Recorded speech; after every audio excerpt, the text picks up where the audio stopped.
Alright, thanks for joining me today. This is Gulpane, and we're looking at a little PSP game here. And this one is Need for Speed Undercover. And this one was of all the Need for Speed games, this one is the one that I remember playing the most when I was younger. This one and Hot Pursuit. I don't remember what one player Hot Pursuit was like. I think we might have just played, when I was a kid, like playing one player Hot Pursuit in order to unlock some cars and stuff. But Need for Speed Undercover, I always remember I went back to Ireland and I got this game and played it for ages. It's a very, very good game. I had it in university as well. Um, like when I had my PS2, like even when like Xbox 360 was out, I still had a PS2 and I was playing Need for Speed Undercover. Very, very good game. So, um, it was developed by EA Black Box. Actually, there's quite a few developers, so I'm assuming there's like a different developer for each kind of system it was brought out on, because this was out on a load of systems. And it was published by Electronic Arts and it was released in 2008. So that is really late for a PSP game, actually. So this one, they've kind of like not perfected it, but this one has kind of the most advantage, I think, of all the PSP um, Need for Speed games, because it's got like loads of things that are really kind of handy in it, or how do you I don't know how to describe it. It's like it's very enjoyable to play, because I think a lot of the stuff that kind of they didn't do right in previous games they did right in this game. It was released for like the DS, the PS2, the PS3, the Wii, the 360. Came out on iPhone. So Need for Speed Undercover is the 12th installment of the game, and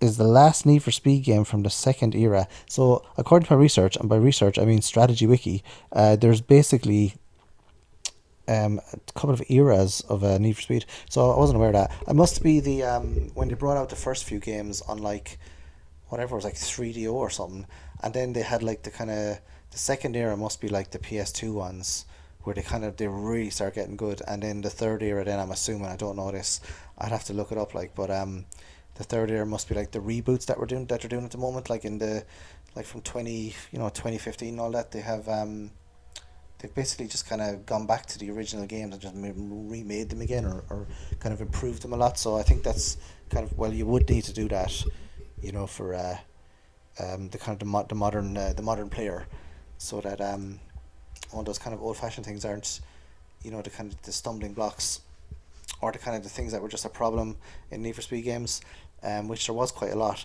For me, the main problem with the Need for Speed games is they're all the same, and you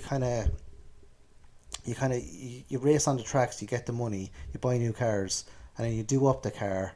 You put whatever body kit you want onto it, and your rims and all that. Buy all that stuff, and then do up the car so that it's the fastest, or it has the most nitrous oxide it possibly can.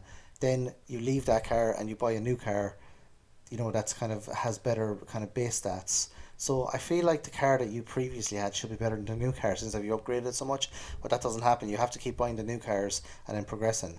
But in Need for Speed Undercover, what I was wanting in the previous Need for Speed games, um, Underground Rivals, ProStreet, was like some sort of story mode. So the story mode in Carbon on the Streets is like really good. Obviously, it could be better, because it has basically like still images. But in this one, I'll always remember it was so bizarre. When I played it on the PlayStation 2 as well, you'd have these like kind of live action recordings of like a girl, kind of, because you're like an undercover person, a girl telling you what to do and stuff.